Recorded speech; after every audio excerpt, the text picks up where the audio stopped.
Olá, tudo bem? Para quem está chegando agora no canal pela primeira vez, seja muito bem-vindo. Meu nome é Manuel Antônio.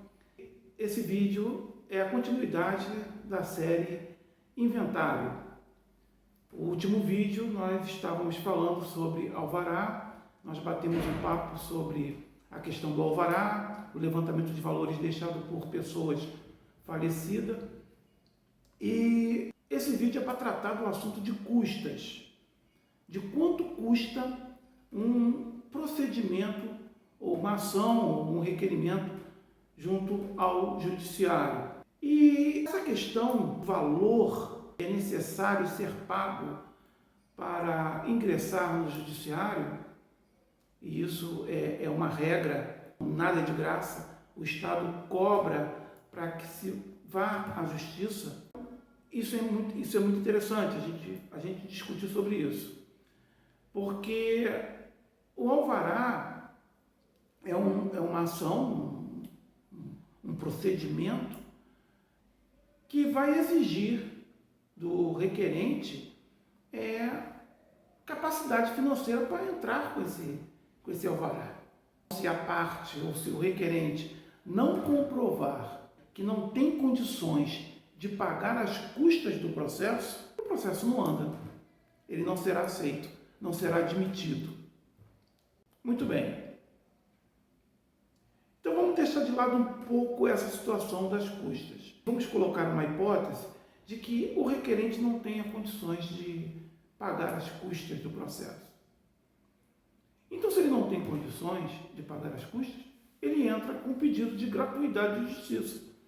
Ele pede lá ao juiz, baseado lá dentro da lei, existe uma lei lá na Constituição, no Código de Processo Civil, que ampara o acesso à justiça através da justiça gratuita. Para tanto, ele tem que comprovar essa hipossuficiência.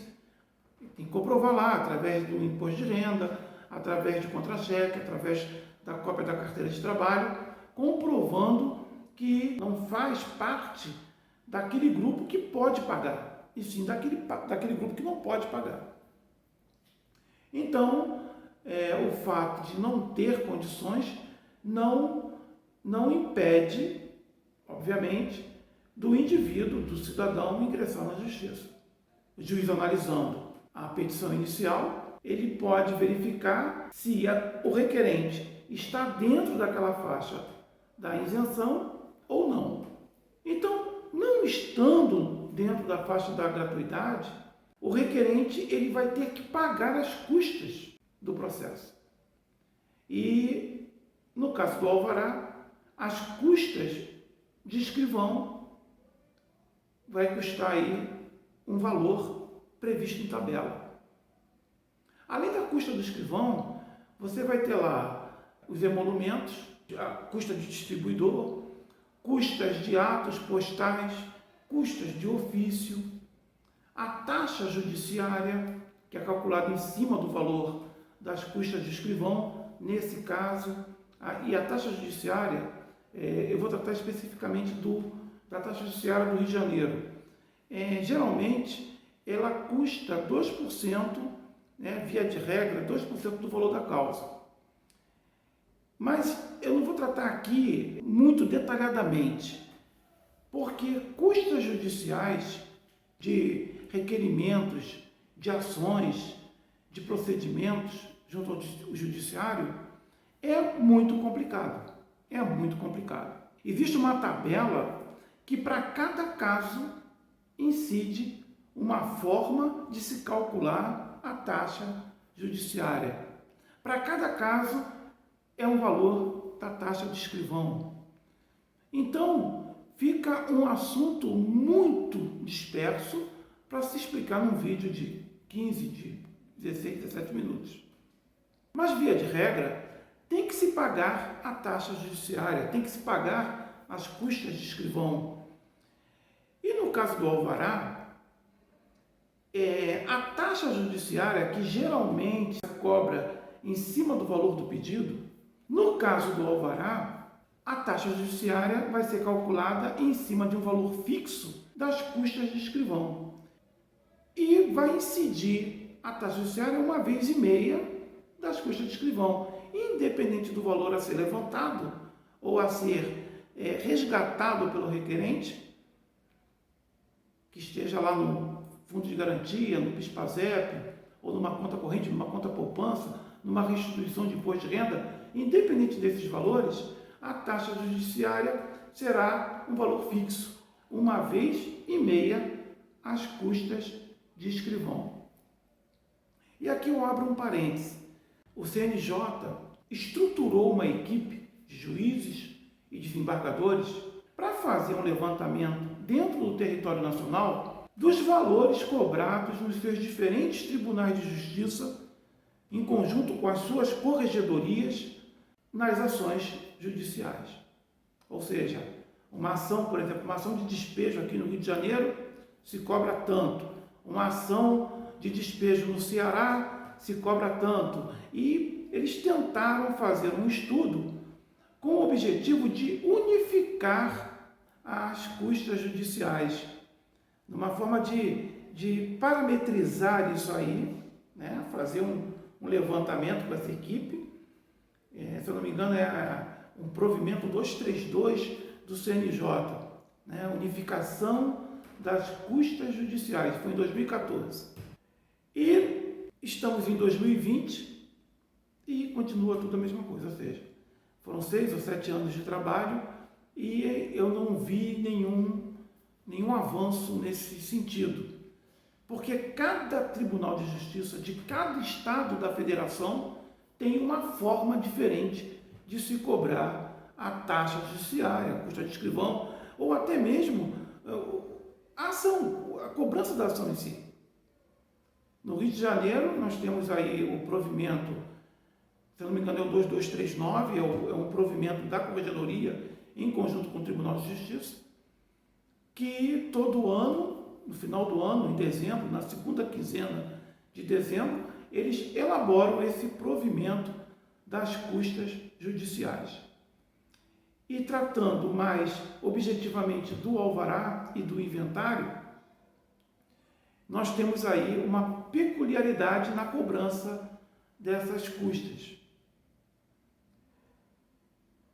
Então, se a parte não tem condições de pagar as custas judiciais de um processo, ela vai tentar aí o benefício da gratuidade. Conseguindo o benefício da gratuidade, o processo anda sem cobrar absolutamente nada. Todos os atos judiciais são feitos gratuitamente, com advogado ou com defensoria pública. O fato de ter um advogado não impede dos atos judiciais não serem cobrados.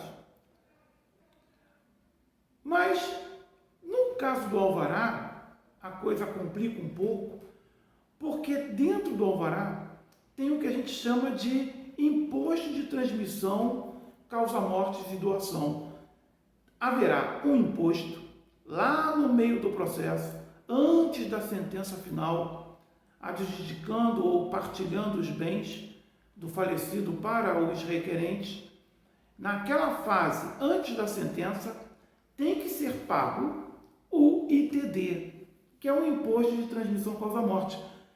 Todo Estado tem esse imposto, é um imposto de competência estadual que o Estado não abre mão. Observa que a parte estando ou não com gratuidade de justiça, ela vai ter que pagar o ITD. Se não está com gratuidade, paga o ITD. Estando com gratuidade, paga o ITD.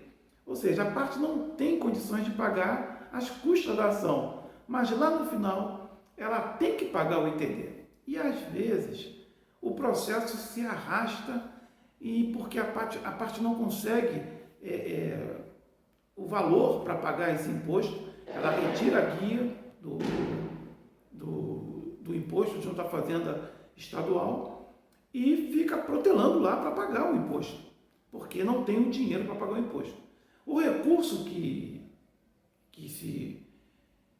se arvora nesse momento de pagamento de imposto, se ampara aí num alvará provisório, num alvará requerendo ao juízo parte do dinheiro depositado em conta corrente do falecido ou em conta poupança para o pagamento desse ITD. A parte retira a guia da fazenda, prepara lá a guia do imposto devido, em função dos valores que estão depositados, dos bens e direitos que serão resgatados, ela vai recolher um imposto referente a isso e vai requerer ao juiz que se tire parte do dinheiro a ser resgatado para o pagamento do ITD. Aí sim a parte consegue sair dessa sinuca aí do finalzinho do processo para fazer o pagamento do ITD. E é importante dizer o seguinte, tudo tem prazo. É uma fase difícil, uma fase complicada, porque ela retira a guia, ela tem um prazo de 30 dias para pagar aquela guia. E muitas das vezes o processo, esse requerimento que é feito ao juízo, tem que ser feito de uma forma séria, para que o juiz possa deferir o alvará, deferindo o alvará, seja digitado esse alvará e levado à fazenda para que seja feito. Fazenda não, que seja levado ao banco, para que o banco possa liberar a quantia desse alvará para que seja feito o pagamento do ITD. Observa como é uma ginástica, né? uma dinâmica em cima desse finalzinho do processo e quase sempre não dá certo.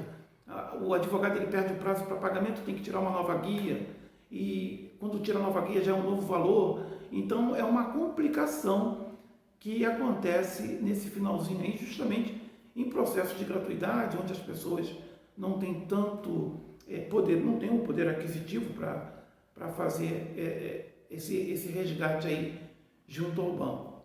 Então tem que ser feito alguns artifícios para que seja pago esse alvará. Mas então é isso.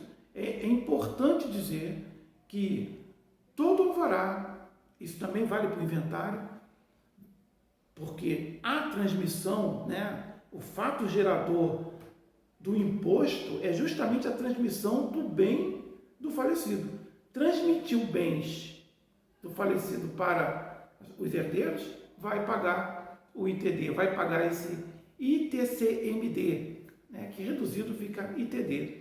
Cada estado tem o seu valor, cada estado tem a sua alíquota, cada estado tem a sua lei do ITD. Aqui no Rio de Janeiro nós temos a lei 7274, 7472, é uma lei específica, lei do ITCMD do Rio de Janeiro. Coloca no Google que você encontra essa lei e lá tem as isenções, tem uma série de itens dentro do artigo, dizendo lá, né, colocando lá as isenções.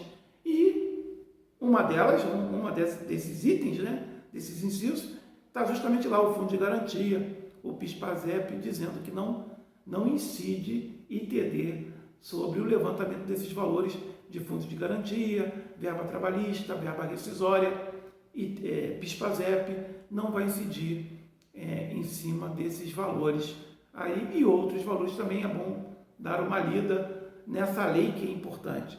Então tem lá o CPC, que é importante para fazer a inicial dessa ação, né, desse requerimento. É importante dar uma leitura também nessa lei estadual de transmissão, né, de bens de falecido, e é importante ler também a lei do Fundo de Garantia. Então, todas essas leis são importantes na hora de você fazer o alvará. E também a lei das custas judiciais. Então, tudo isso junto, você fica bem armado, bem alicerçado para a montagem aí do alvará e saber aonde vai ter o entrave para a sequência desse requerimento. Vou deixar na descrição do vídeo o link dessas considerações que nós fizemos hoje. Então é importante que você pesquise sobre isso também. Tá? Ficamos hoje por aqui. Obrigado aí pela audiência.